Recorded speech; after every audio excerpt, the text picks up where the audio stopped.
दोस्तों, शोधार्थी GS classes में आपका स्वागत है। आज हम एक नई सब्जेक्ट लेकर के आपके सामने उपस्थित हुआ हूं। तो आज हम जानेंगे जियोग्राफी के बारे में और एक नए तरीके से हम आपको सिखाने का प्रयास करेंगे। और जो लोग बुजुर्ग हैं, बच्चे हैं, बूढ़े हैं, सभी लोग इसको देख सकते हैं।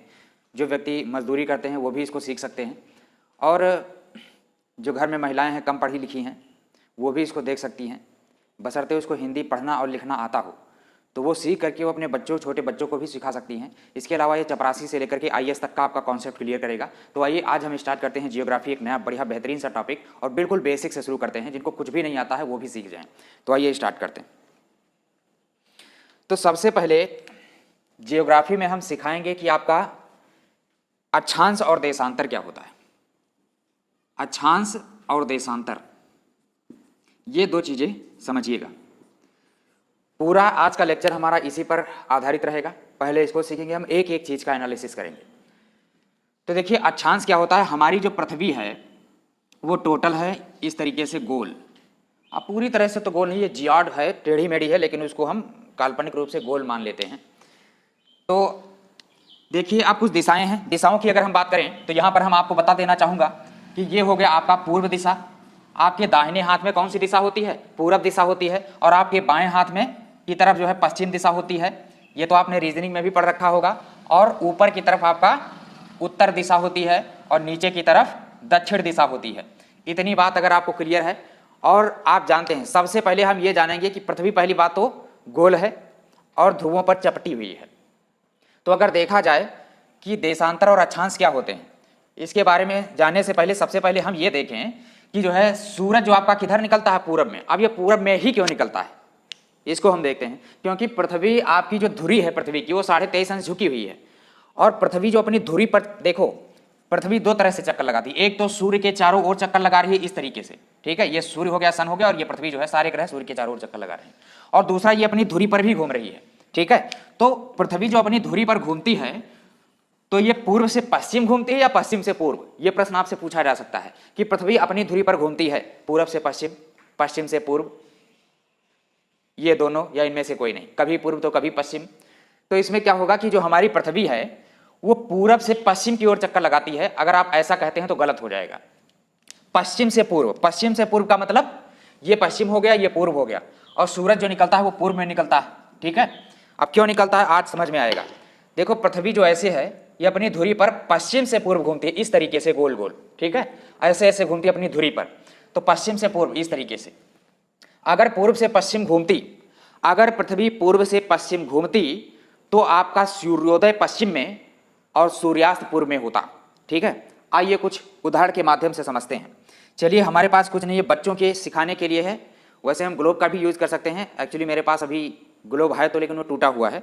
तो आइए देखते हैं, और इससे ज़्यादा हम अच्छे से समझा पाएंगे क्योंकि हम यहाँ लिख भी सकते हैं। तो अगर देखा जाए तो मान लेते हैं ये है आपका भारत। चलिए, हम छोटा सा यहाँ पर ऐसे बनाए दे रहे हैं, और ये गुजरात वाला हिस्सा और ये नीचे इस तरीके से, ये मान लीजिए आपका भारत है। दिख रहा है आपको अच्छे से? अब देखो, हमने बताया कि जो पृथ्वी है आपकी, वो किधर से किधर की ओर चक्कर लगाती है? पश्चिम से पूर्व। अब देखो, दाहिनी तरफ पूरब है, सूर्य आपका पूरब में निकल रहा है, ठीक है। पृथ्वी चक्कर लगाती है, ना कि सूर्य। देखिए, अगर हम कैसे घुमाएं, पूरब से पश्चिम मान लो हम घुमाए दे रहे हैं, तो चलिए ये भारत है और पूरब से पश्चिम घुमा रहे हैं, ये पूरब से पश्चिम हो गया ना। देखो, इसको जब हमने घुमाया, देखो ये गुजरात है आपका, ये जम्मू कश्मीर ऊपर का, और इधर का नागालैंड, अरुणाचल प्रदेश वगैरह वगैरह। अगर हम पूरब से पश्चिम घुमाएं तो देखो क्या होता है, सूर्य किधर पड़ेगा? इधर घुमाया, इधर घुमाया, इधर घुमाया, घुमाते गए घुमाते गए घुमाते गए। अब देखिए कौन सा हिस्सा सबसे पहले सूर्य के आगे आएगा? देखो, सूर्य के आगे आपका कौन सा हिस्सा आया? गुजरात का। इसका मतलब गुजरात पश्चिम में पड़ता है, तो सूर्योदय किधर होना चाहिए? पश्चिम की तरफ होना चाहिए ना। अब देखो, अगर हम इसको पश्चिम से पूर्व घुमाते हैं, तब देखो कौन सा सिरा पड़ेगा सूर्य के सामने। देखो, सूर्य के सामने कौन सा हिस्सा आ रहा है? ये वाला हिस्सा आ रहा है, ये पूरब दिशा है। और ये आपका अरुणाचल प्रदेश है, और ये यहाँ पर मिजोरम है, नागालैंड है, आसाम है, ये पूर्वी राज्य हैं भारत के। अब देखिए, ये वाला हिस्सा सबसे पहले किधर जा रहा है? सूर्य की तरफ आगे ये पड़ेगा। अगर इधर से चक्कर लगा रहे हो, देखो फिर से देखो, इधर से हमने इसको घुमाया, पश्चिम से पूर्व घूम रही है, पश्चिम से पूर्व घूम रही है। कौन सा सिरा सबसे पहले आया सूर्य के सामने? और जब सूर्य के सामने ये आगे का हिस्सा, पूर्वी हिस्सा आया, अरुणाचल प्रदेश का हिस्सा आया, तो वहां पर सबसे पहले सुबह होगी, तो सूर्योदय किधर दिखाई दिया? ये आपका पूरब है ना, तो सूर्योदय आपका पूर्व दिशा में दिखाई पड़ा। तो ये बात क्लियर हो गई आपकी कि पृथ्वी अपनी धुरी पर पश्चिम से पूर्व घूमती है, इसीलिए सूर्योदय पूर्व में और सूर्यास्त पश्चिम में होता है। पृथ्वी कभी भी पूर्व से पश्चिम नहीं घूमती है। अगर ऐसा होगा तो सूर्यास्त और सूर्योदय की दिशा जो है बदल जाएगी। इस बात को ध्यान रखिएगा, मैंने आपको समझाने का प्रयास किया है। अब आइए देखते हैं कि अक्षांश और देशांतर क्या होते हैं और इसका क्या काम होता है और इसको हम कैसे समझें कि अक्षांश देशांतर क्या है और इसकी संख्या कितनी होती है। तो सबसे पहले देखो, अक्षांश पड़ी रेखाओं को अक्षांश कहते हैं और खड़ी रेखाओं को देशांतर कहते हैं। यहां पर देखते हैं, ये है आपका ग्लोब। तो ग्लोब पर क्या करते हैं, एक ऐसी रेखा खींचते हैं जो दो बराबर भागों में बांटती है और यहां पर कर देते हैं ये 0 डिग्री, जिसको कहते हैं विषुवत रेखा। ये कौन सी रेखा है, विषुवत रेखा है। विषुवत रेखा का वासी जो जीता है नित हाँफ हाँफ कर, रखता है अनुराग अलौकिक, वह भी अपनी मातृभूमि पर। सुना है? तो ये विषुवत रेखा है जिसको भूमध्य रेखा या इक्वेटर भी कहते हैं, या भूमध्य रेखा या इक्वेटर, भूमध्य रेखा। तो आप देखो ये दो बराबर भागों में बांटती है, इसको कहते हैं उत्तरी गोलार्ध और इसको कहते हैं दक्षिणी गोलार्ध। ठीक, अब क्या करते हैं, पृथ्वी के केंद्र से हम क्या करते हैं, इसकी परिधि पर एक एक डिग्री का चाप लगाया, फिर 1 डिग्री का, 1 डिग्री का, 1 डिग्री का, 1 डिग्री का, 1 डिग्री का चाप लगाते लगाते यहां तक पहुंचेंगे। तो बताओ टोटल संख्या कितनी हो जाएगी? भाई सीधी सी बात है, यहां तक अगर खींचोगे ये तो टोटल आपका 90 डिग्री बन जाएगा कि नहीं बन जाएगा। इसका मतलब 1 डिग्री पर खींचा जाता है। जो पूर्व से पश्चिम या दाएं से बाएं रेखाएं खींचते हो उसको अक्षांश कहते हैं, और देशांतर किसको कहते हैं, जो खड़ी रेखाएं खींची जाती हैं।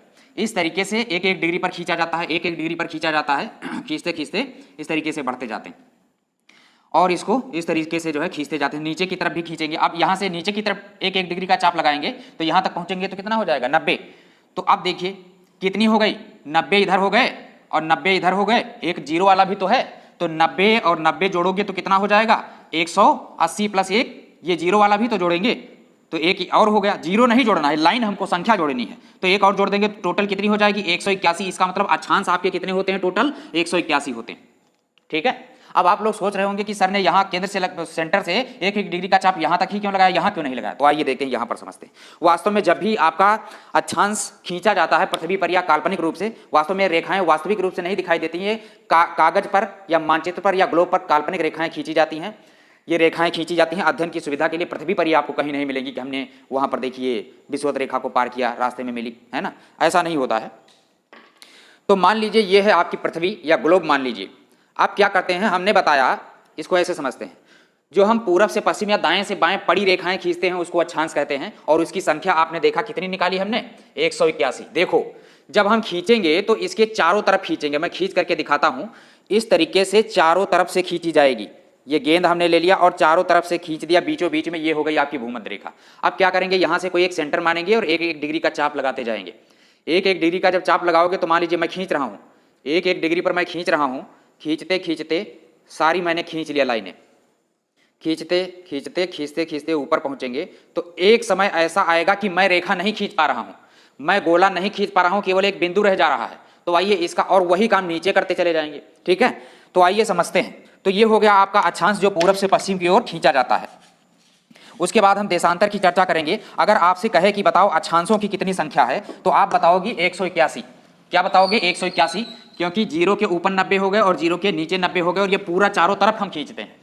अब आपसे पूछा गया कि अक्षांशों की संख्या कितनी, तो 181। लेकिन जब भी अगर आपसे पूछे कि बताओ अक्षांश रेखाओं की संख्या कितनी है, अक्षांश रेखाओं की संख्या कितनी है, तो हम क्या करेंगे, 181 में से -2 कर देंगे तो हमारा 179 बचेगा। अगर रेखाएं पूछ रहा है कौन सी, अक्षांश रेखाएं। ये मामला क्या है, क्योंकि अभी हमने आपको दिखाया था कि लास्ट में हम क्या कर पाएंगे, रेखा नहीं खींच पाएंगे, चारों तरफ गोला नहीं खींच पाएंगे। आप गेंद लेकर करके प्रयोग कर सकते हो, गेंद के चारों तरफ रेखाएं खींचते जाइए खींचते जाइए खींचते जाइए, और जब लास्ट में बचेगा तो कुछ ऐसा बचेगा। मान लीजिए ऊपर हम खींचते जा रहे हैं खींचते जा रहे हैं, गेंद पर खींचते जा रहे हैं, एक समय ऐसा आएगा कि आप रेखा नहीं खींच पाओगे, केवल और केवल पॉइंट ही रख पाओगे।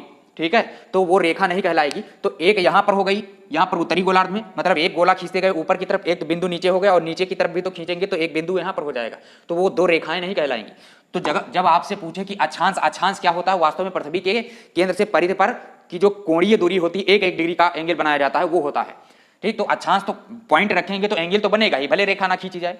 तो 181 अक्षांश हैं, और रेखाएं चूंकि बाद में 2 पॉइंट ही रह जाते हैं यहां और यहां पर, तो उसको माइनस कर देते हैं। अगर आपसे पूछे कि अक्षांश रेखाओं की संख्या कितनी है तो आपका उत्तर क्या हो जाएगा, 179। ये बात क्लियर हो गई। प्रश्न आपसे पूछा जा सकता है कि अगर आपसे पूछे कि बताओ पृथ्वी पर जो है अक्षांशों की संख्या कितनी है तो 181।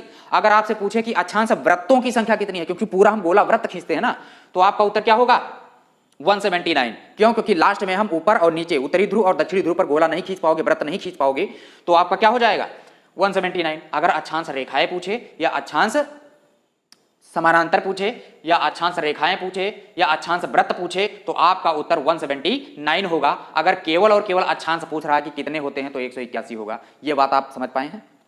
अब आइए हम बात करते हैं कि देशांतर क्या होता है। देशांतर वो होता है जो उत्तर से दक्षिण की ओर, मतलब खड़ी लाइनें जो खींची जाती हैं उसको देशांतर कहते हैं। आइए समझते हैं कुछ।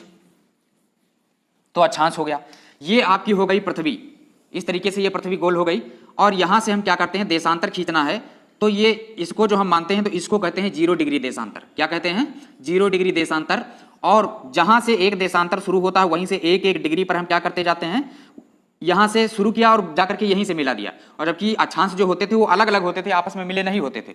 तो इस तरीके से जो है यहां पर इस तरीके से खींच दिया, एक एक डिग्री पर खींचते जाएंगे खींचते जाएंगे खींचते जाएंगे। अब बताइए इनकी संख्या टोटल कितनी हो जाएगी, क्योंकि एक एक डिग्री पर खींचे जा रहे हैं, एक ही जगह से निकाले जा रहे हैं, और एक गोला 360 डिग्री का होता है। कितने डिग्री का? 360 डिग्री का।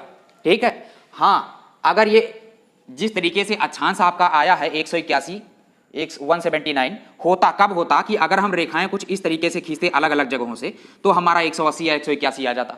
ठीक है। लेकिन क्योंकि ये सारी एक ही जगह से शुरू हो रही है, एक ही जगह पर समाप्त हो रही हैं और एक एक डिग्री पर खींची जा रही हैं, तो अगर आपसे पूछे कि अक्षांशों की संख्या कितनी है तो आप निकाल चुके हैं। देशांतरों की संख्या पूछे तो एक गोला 360 जो वृत्त होता है वो 360 डिग्री का होता है, तो पृथ्वी को गोल माना गया है, तो एक एक डिग्री पर खींचा गया, तो कितने हो गए 360 देशांतर। इनकी संख्या कितनी हो गई? 360 हो गई।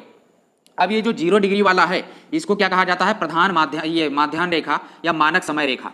मानक समय रेखा, इसी को कहते हैं GMT, ग्रीनविच मीन टाइम कहते हैं। ये बात समझ में आई?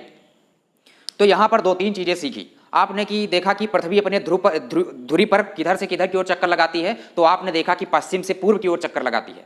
अगर पूर्व से पश्चिम चक्कर लगा देगी तो सूर्योदय पश्चिम में और सूर्यास्त पूर्व में होने लगेगा, जैसा कि हमने गेंद के माध्यम से समझाया था। उसके बाद हमने देखा कि अक्षांशों की संख्या कितनी है और अक्षांश वृत्तों या रेखाओं की संख्या कितनी है, -2 कर देते हैं, क्योंकि लास्ट में हम पॉइंट ही रख पाते हैं, रेखाएं नहीं खींच पाते।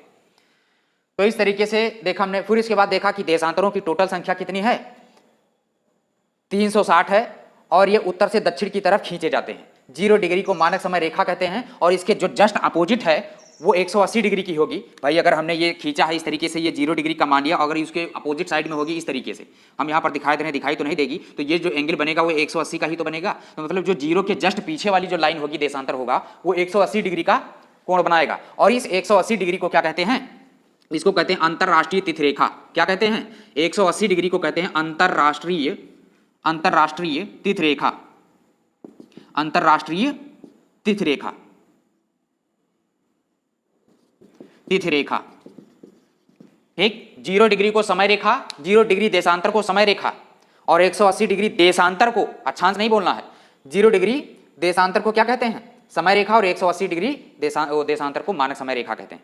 अब देखो 0 डिग्री के अगर हम दाएं तरफ चलते हैं तो समय क्या होता है? प्लस होता है, बढ़ता जाता है। और अगर हम 0 डिग्री के बाएं तरफ चलते हैं तो समय क्या हो जाता है? मानक समय रेखा से समय क्या होने लगता है? घटता जाता है। तो 0 डिग्री से इधर की तरफ जो आया उसको कहते हैं पूर्वी गोलार्ध। क्या कहते हैं? पूर्वी गोलार्ध। और जो पश्चिम की तरफ है 0 डिग्री के पश्चिम की तरफ है, चलिए हम इसको दूसरे कलर से बनाए दे रहे हैं, ये 0 डिग्री है मानक समय रेखा। इसके जो पूरब की तरफ पड़ेगा दाएं हाथ की तरफ तो समय प्लस होगा, और इधर की तरफ क्या होगा? समय माइनस होता है। ठीक है। इस बात को ध्यान रखिए, क्योंकि पृथ्वी पश्चिम से पूर्व की ओर चक्कर लगाती है, तो पूर्वी वाला हिस्सा सूर्य के सबसे आगे रहेगा, सुबह वहां सबसे पहले होगी, तो समय भी आगे रहेगा, सुबह आगे रहेगी, सुबह से पहले होगी, तो इसीलिए इधर जो है प्लस प्लस होगा, और इधर क्या होगा? माइनस माइनस होगा, क्योंकि यहाँ पर सुबह बाद में होगी, क्योंकि ये घूम करके बाद में सूर्य के सामने जाएगा। तो इस तरीके से आपने जाना कि ये 0 डिग्री के देशांतर के दाएं तरफ या मानक समय रेखा के दाएं तरफ जाने पर समय प्लस होता है और बाएं तरफ जाने पर माइनस होता है। अब इसके जस्ट अपोजिट चले जाएं, अंतरराष्ट्रीय तिथि रेखा को पार करने पर क्या होता है, आइए देखते हैं। अंतरराष्ट्रीय तिथि रेखा को अगर हम समझना चाहें तो मान लीजिए ये क्या है आपका, इस तरीके से ये आपका हो गया 0 डिग्री देशांतर। तो 0 डिग्री देशांतर को चलिए हम 0 बना लेते हैं यहाँ पर समझने के लिए, फिर आपको समझाएंगे कि क्या है मामला। ये 0 डिग्री देशांतर हो गया, और फिर एक एक डिग्री पर हम क्या करते गए? ये रेखाएं खींचते गए, ये देशांतर हैं आपके, ये क्या है? आपके देशांतर। अब दाएं तरफ क्या होता है? समय प्लस होता है, तो हम कर लेंगे प्लस, सभी जगह पर प्लस लिख लेते हैं। और देखिए इधर भी जो है आपके देशांतर खींचे जाएंगे एक एक डिग्री पर। अब इसके जस्ट अपोजिट में जो आएंगे वो कितने डिग्री का एंगल बनाएगी? चलिए इसको दूसरे कलर से कर दे रहे हैं, इसके जस्ट अपोजिट में जो आएगी वो क्या कहलाएगी, वो आपकी होगी 180 डिग्री और ये आपकी मानक समय रेखा होगी। तो मानक समय रेखा को मैंने कुछ नहीं रखा है, यहाँ पर कोई सिंबल हमने नहीं बनाया है। तो आइए देखते हैं कि क्या मामला है कि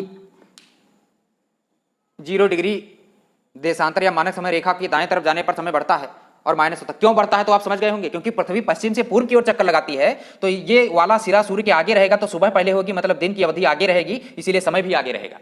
ठीक, अब देखो जिस पे 0 देशांतर हमने खींचा है वो 0 डिग्री देशांतर है, ये समय बताता है।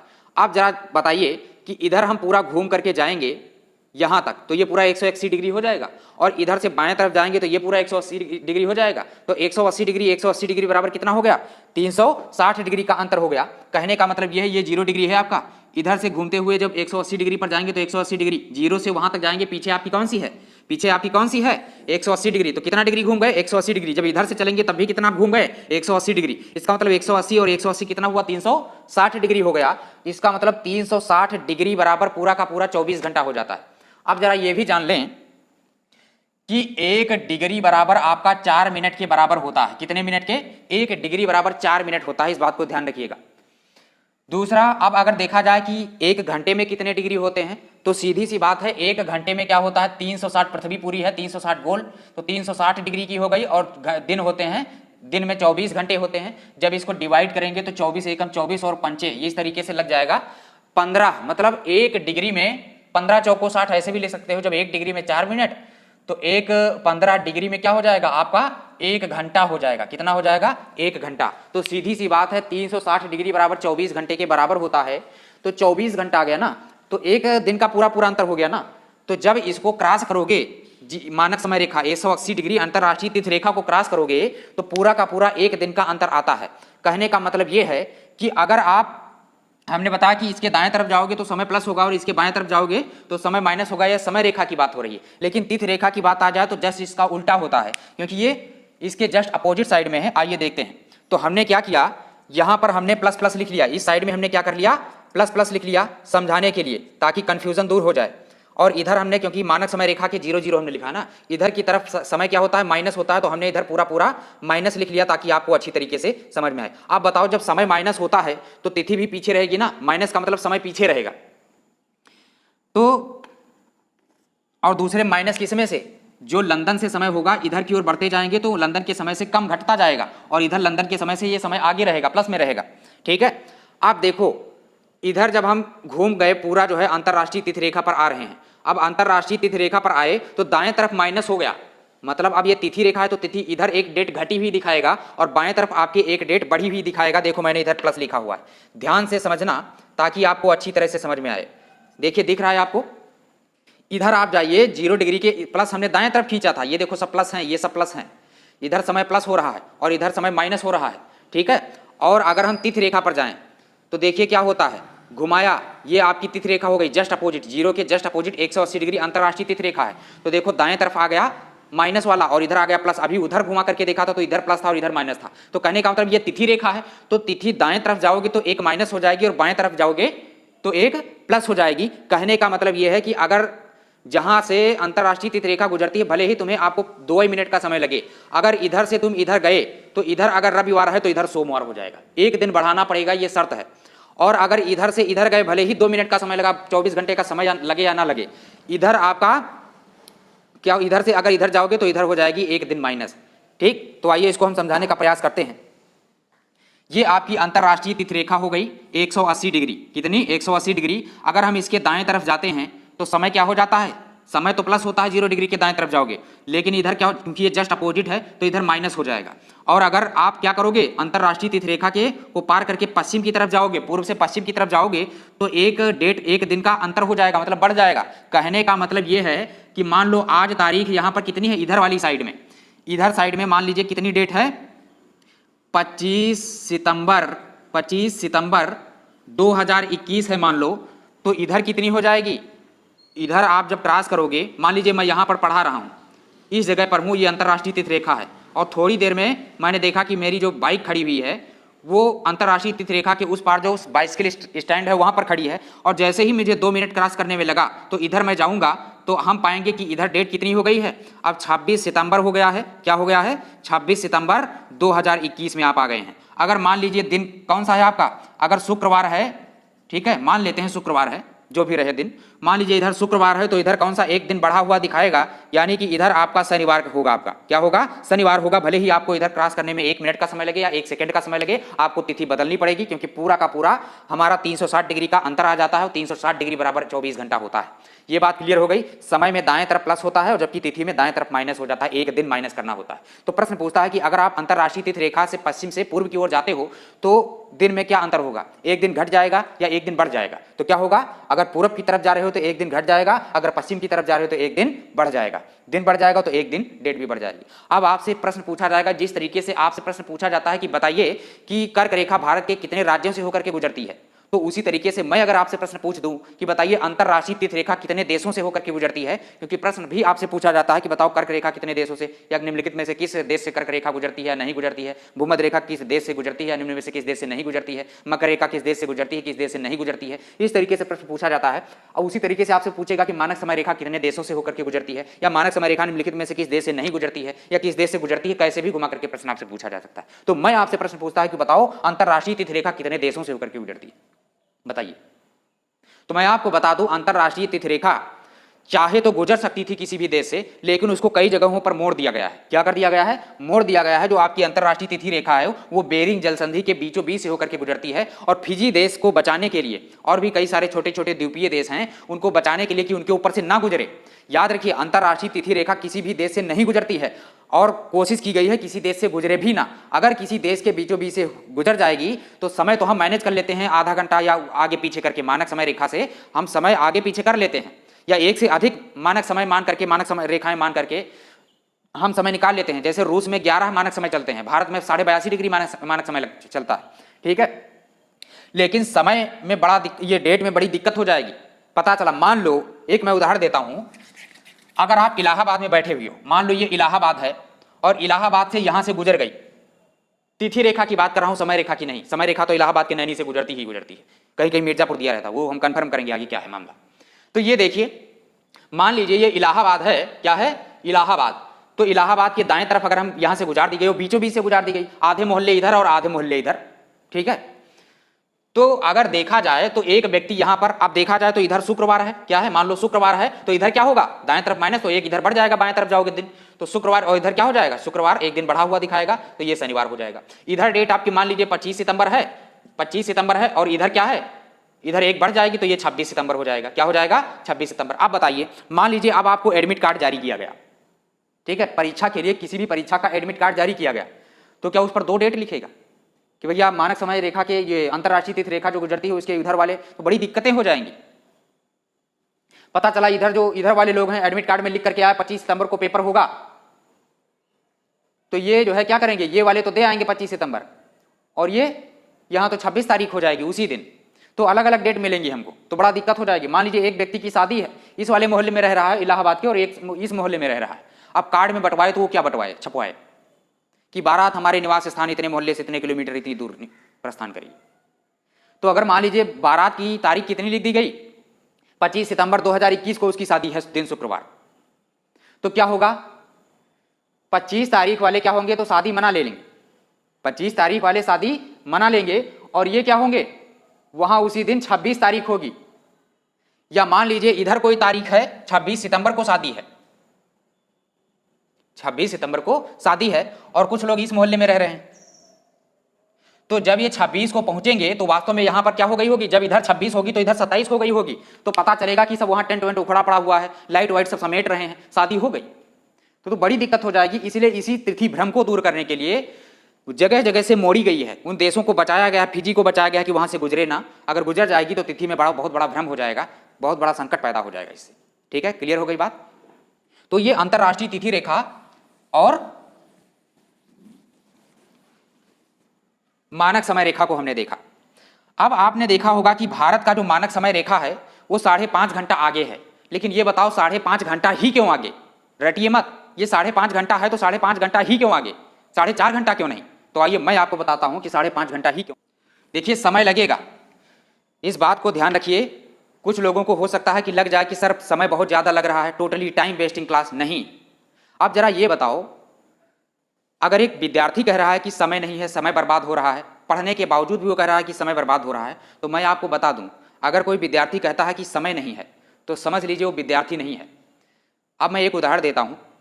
आप एक डॉक्टर के पास जाते हैं और मान लीजिए आपको कोई एक बीमारी है और वो कहता है कि मैं इस दिन आपका ऑपरेशन करूंगा, आपको डेट भी दे दिया, आपको ऑपरेशन रूम में ले जाता है, उसके बाद आपको घंटों बिठाए रहता है और आपने पूछा क्या बात है, आपने अभी तक ऑपरेशन क्यों नहीं किया? तब उसने जवाब दिया मेरे पास औजारें नहीं है। यानी कि वो टूल है उसका। जिस प्रकार से डॉक्टर का कैंची छुरा है वो टूल है, उसी तरीके से विद्यार्थी का टूल क्या है? समय।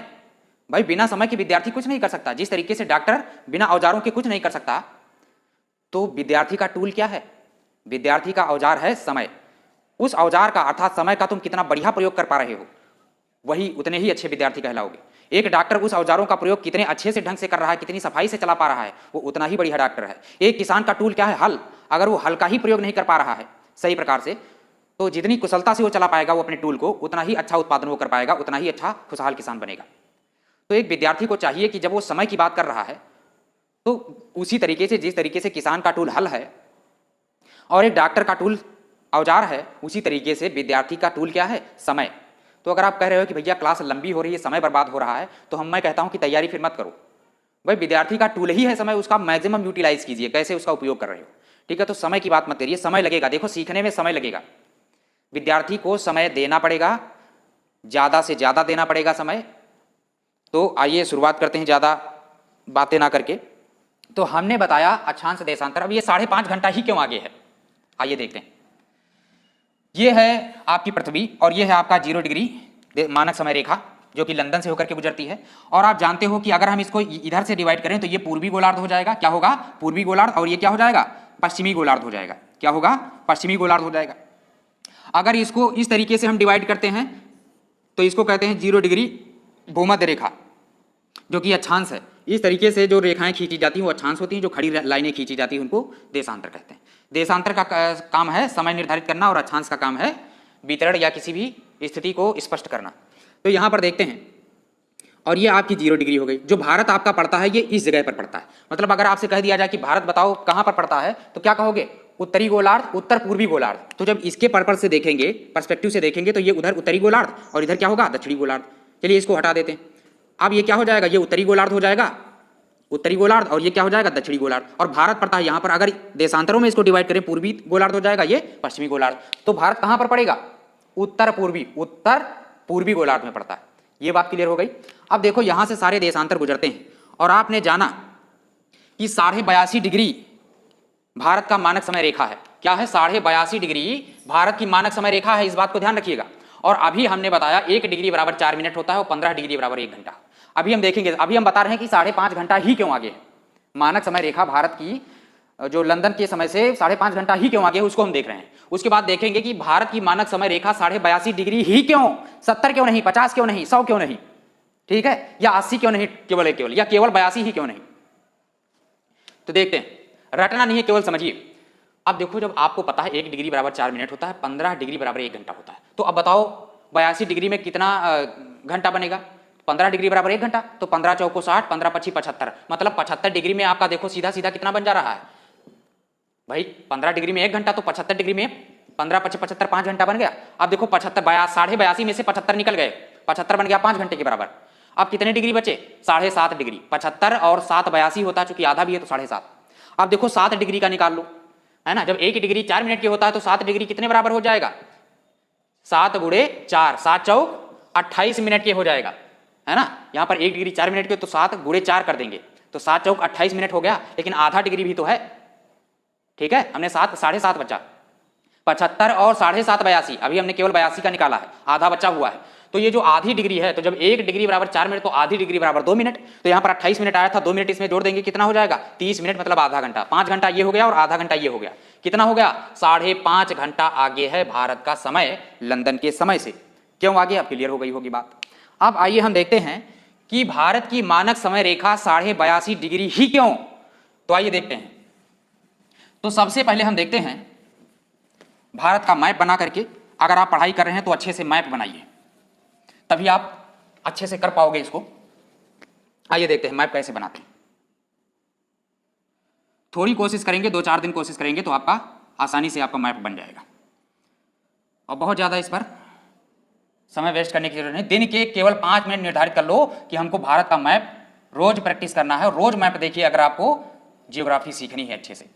चलिए, ये हमने जल्दी से बना दिया है, फिर भी ठीक है। आप देखो यहां से जो आपकी मानक समय रेखा गुजरती है, ठीक है,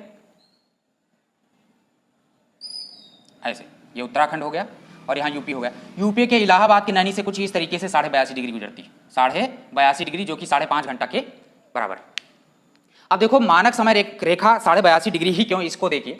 अब आप पढ़ते हैं भारत का अक्षांशीय विस्तार और देशांतरी विस्तार क्या है, तो हमने बार बार बताया है कि खड़ी रेखाएं देशांतर हैं और पड़ी रेखाएं अक्षांश हैं। एक बात और जान लो, ये आपकी पृथ्वी हो गई और ये 0 डिग्री, इसको कहते हैं विषुवत रेखा। क्या कहते हैं?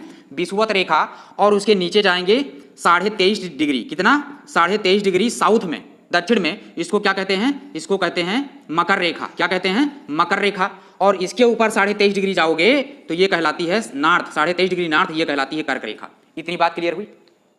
अब देखो अगर आपसे कहे कि भारत का देशांतरीय विस्तार और अक्षांशीय विस्तार कितना है, तो आइए देखते हैं भारत का अक्षांशीय विस्तार और देशांतरीय विस्तार कितना है। तो देखो भारत की सीमा जहां तक है वहां से कोई ना कोई देशांतर जरूर गुजर रहा हुआ होगा। तो ये देशांतर जब हम गुजारते हैं तो ये पूर्णांक में नहीं आता, कुछ दशमलव में आता है। ये देशांतर है, खड़ी लाइनें देशांतर होती हैं। और यहां पर जो सीमा समाप्त हो रही है भारत की, वहां से जो देशांतर गुजारा गया तो ये भी देशांतर ही है। तो इसी को कहते हैं देशांतरीय विस्तार। और ये जो आता है इसका वैल्यू है 68.7 डिग्री, ठीक है, 68.7 डिग्री। और इसका है 97.25 डिग्री, ठीक है, देशांतर। अक्षांशीय विस्तार अगर मुख्य भूमि का पूछ रहा है तो अक्षांश होते हैं, दाएं से बाएं खींचे जाते हैं। तो भारत की सीमा मुख्य भूमि स्थल की यहां से गुजरती है, अक्षांश यहां से गुजरेगा और ये अक्षांश यहां से गुजरेगा। इसका ये जो वैल्यू है ये 37.6 डिग्री है, ठीक है, या हम कह सकते हैं 37 डिग्री 6 मिनट, कैसे भी पढ़ सकते हो। और इसका जो है ये है 8.4 डिग्री, मतलब 8 डिग्री 4 मिनट, ठीक। और उसके बाद देखो अंडमान निकोबार भी तो है, यहां पर विस्तार जाता है। अगर संपूर्ण भारत का अक्षांशीय विस्तार देखेंगे तो ये आ जाएगा, इसमें से 2 घटा देंगे तो ये हो जाएगा 6.4 डिग्री, ठीक है। अगर आपसे पूछे भारत की मुख्य भूमिका या मुख्य भारत का अक्षांशीय विस्तार कितना है, तो बताओगे 8.4 उत्तरी देशांतर से अक्षांश से 37.6 उत्तरी अक्षांश, दोनों उत्तरी उत्तरी ही कहे जाएंगे। और अगर आपसे पूछे कि देशांतरी विस्तार कितना है भारत का, तो आप क्या बताओगे? 68.7 पूर्वी देशांतर से 97.25 पूर्वी देशांतर। अब कुछ लोग समझ रहे होंगे कि सर इसको पूर्वी क्यों पढ़ते हैं, तो पश्चिम है। नहीं, ये पश्चिम नहीं है। देशांतरों को देखो कैसे पढ़ा जाता है। देखो ये आपका क्या हो गया, फिर से समझो, ये 0 डिग्री देशांतर हुआ कि नहीं हुआ? समय लगेगा लेकिन सीख जाओगे। जिनको नहीं आता है ये क्लास उनके लिए है सिर्फ, ठीक। तो अब देखिए यहां से जो रेखाएं जितने भी अक्षांश खींचोगे, क्योंकि पूरब से या दाएं से बाएं जो रेखाएं खींचते हैं उनको अक्षांश कहते हैं ना, तो ये जो है जो 0 डिग्री के ऊपर या उत्तर की तरफ खींचे गए, ये ऊपर क्या है, उत्तर दिशा है, ये सारे के सारे उत्तरी अक्षांश कहलाएंगे। और यहां से जो आप 0 डिग्री देशांतर खींचते हो और इसके पूरब से जितने भी गुजारे गए हैं ये क्या कहलाएंगे? पूर्वी देशांतर कहलाएंगे। और उसी तरीके से जो इसके पश्चिम से गुजारे गए हैं वो पश्चिमी देशांतर कहलाते हैं। और भारत की स्थिति हमने बता ही दिया है आपको कि कहां पर है। ये आपका हो गया 0 डिग्री और इधर हो गया 0 डिग्री देशांतर। भारत कुछ यहां पर है। अब देखो इसके ऊपर से जितने भी देशांतर गुजर रहे हैं, यानी कि ये भी जो गुजर रहा है ये कौन सा देशांतर है? पूर्वी देशांतर है। तो ये मत समझ लेना ये पश्चिम हो गया। भारत के पर्सपेक्टिव में नहीं देखना, हमको ग्लोब पर देखना है। उसी तरीके से ये दक्षिणी गोलार्ध नहीं है, दक्षिणी अक्षांश नहीं है, ये दक्षिणी इसको मत पढ़ना और इसको उत्तरी मत पढ़ना। देखिए भारत का ये वाला हो गया और इसके ऊपर से जितने अक्षांश खींचे जाएंगे वो सारे के सारे उत्तरी कहलाएंगे। तो यहां से जो गुजरा है ये वाला जो हमने बनाया है ये भी तो उत्तरी है। और जो लास्ट में जम्मू कश्मीर से गुजरा ये भी तो उत्तरी होगा, ये वाला। तो हम क्या कहेंगे? 68.7 पूर्वी देशांतर से 97.25 पूर्वी देशांतर पूर्वी ही रहेगा। ये उत्तरी अक्षांश से लेकर के उत्तरी अक्षांश ही रहेगा। क्लियर हो गई बात? अब क्या है 82.5 डिग्री ही क्यों? वास्तव में आपने एक फार्मूला पढ़ा होगा, कौन सा, कि औसत बराबर क्या होता है? एवरेज बराबर होता है पदों का योग बटे पदों की संख्या। तो पदों का योग मतलब हम करेंगे 68.7 डिग्री प्लस 97.25 डिग्री। जब इसको जोड़ोगे, संख्याएं हैं 2 आपके पास, 2 से डिवाइड करोगे तो लगभग आपका 82.5 डिग्री आ जाएगा। लगभग, कुछ कम ज्यादा हो सकता है, लेकिन आप सोचिए कभी 2 देशों के बीच में 2, 4, 8 मिनट का अंतर नहीं होता, 10 मिनट का अंतर नहीं होता। समय देखो कैसे निर्धारित किया जाता है। यानी अगर आपका जो मानक समय रेखा से समय निकाला जाएगा तो ये नहीं कि लंदन में अगर 12 बजा हुआ है तो लंदन के जो आगे बगल वाला देश है तो उसमें 12:05 हो, या तो 12:15 होगा, या तो 30 मिनट होगा, या तो 45 मिनट होगा, या तो पूरा 1 घंटा होगा। 15-15 मिनट के उस पर होता है, इस बात को ध्यान रखिएगा। तो इन दोनों का औसत है, जब निकालते हैं तो ये बीचों बीच में पड़ता है। और जब कागज वाला जो आपका मैप आता है 1-2 रुपए वाला, उसको 2 बराबर भागों में मोड़ दो और ऐसे ऐसे कर दीजिए, उसको आप खोल दीजिए, वही आपकी भारत की मानक समय रेखा हो जाएगी। 5.5 घंटा आगे है, तो वो बीचों बीच का औसत है, इसीलिए 82.5 डिग्री लिया गया है। इस बात को ध्यान रखिएगा। अब आप समझ गए होंगे कि 82.5 डिग्री ही क्यों लिया गया। ये दोनों, इसका एवरेज मत ले लेना, क्योंकि अक्षांश कभी समय निर्धारित नहीं करते, देशांतरों से ही जो खड़ी लाइनें होती हैं वो समय निर्धारित करती हैं। इस बात को ध्यान रखिएगा, ठीक है। इसलिए इसको हमने जोड़ लिया और इसको जोड़ लिया। इसको जोड़ने के बाद आपका कितना आ गया, 2 से डिवाइड कर दिया, औसत निकल आया 82.5 डिग्री लगभग, ठीक है। तो यही आपकी मानक समय रेखा हो गई। और मानक समय रेखा भारत के 5 राज्यों से गुजरती है। भारत की मानक समय रेखा की मैं बात कर रहा हूं, अंतरराष्ट्रीय मानक समय रेखा की बात नहीं कर रहा। तो भारत की मानक समय रेखा 5 राज्यों से होकर के गुजरती है, जबकि कर्क रेखा 8 राज्यों से होकर के गुजरती है। यहां पर हम चर्चा नहीं करेंगे, जब हम मैप पढ़ाएंगे तो अच्छी तरह से आपको क्लियर करेंगे। बताओ ये बात क्लियर हो गई कि नहीं क्लियर हुई। अगर संपूर्ण भारत का पूछे तो क्या होगा, संपूर्ण भारत का ज्यादा हो जाएगा ना, यहां से 0 है, फिर 1 2 3, तो ऊपर संख्या बढ़ रही है ना, तो नीचे वाली कम होगी, ऊपर बढ़ते जाएंगे। 8 9 10 11 12 13 14, उसके बाद ये 37 तक पहुंचे हम। क्लियर हुई बात। तो ये आपको अक्षांश और देशांतर अच्छी तरीके से बताया गया है कि अक्षांश क्या होते हैं, देशांतर क्या होते हैं, अंतरराष्ट्रीय तिथि रेखा क्या है, मानक समय रेखा क्या है, अच्छी तरीके से हमने बताया। पृथ्वी किधर से किधर की ओर चक्कर लगाती है, सूर्योदय पूर्व में ही क्यों होता है। अगर पृथ्वी इधर से उधर चक्कर लगाती, मतलब पूरब से पश्चिम चक्कर लगाती, तब सूर्योदय किधर होता। और मानक समय रेखा के दाएं जाने पर समय पर क्या प्रभाव पड़ता है, बाएं जाने पर समय पर क्या प्रभाव पड़ता है। अगर अंतरराष्ट्रीय तिथि रेखा को हम क्रॉस करते हैं तब क्या होता है, किधर जाने पर दिन बढ़ जाता है या एक डेट बढ़ जाती है, किधर जाने पर एक डेट बढ़ जाती है या घट जाती है, ये सब हमने देखा। तो मैं आशा करता हूं कि ये बात आपको अच्छी तरीके से समझ में आई होगी। बाकी की चर्चा हम अगली क्लास में करेंगे। यहाँ पर हमारा जो आज का लेक्चर था वो अक्षांश और देशांतरों पर ही बेस्ड था। उसके बाद हम देखेंगे कि समय कि कौन सा दिन सबसे बड़ा होता है, उत्तरी गोलार्ध में सबसे बड़ा कौन सा दिन होता है। तो हमारे लगभग हम कोशिश करेंगे कि जियोग्राफी पर आपको 200 वीडियो देंगे, ठीक है। और वो 200 वीडियो में क्या होगा, एक एक टॉपिक पर अलग अलग से चर्चा हुई होगी। दिन रात छोटे बड़े क्यों होते हैं, तो एक अलग पर्टिकुलर वीडियो रहेगा, ठीक है। उसके बाद जो है अक्षांश देशांतर पर अलग रहेगा, उपसौर और अपसौर का एक अलग वीडियो रहेगा, छोटे छोटे टॉपिकों का एक अलग रहेगा। क्योंकि कुछ लोग आ ही जाएंगे देखने के लिए जो कहेंगे कि सर समय नहीं, क्लास जो है लंबा जा रहा है, तो उनके लिए उनको भी ध्यान में रखते हुए जो है छोटे छोटे बनाएंगे। आज का हो सकता है लंबा हो गया हो। तो आज के लिए सिर्फ इतना ही। नमस्कार।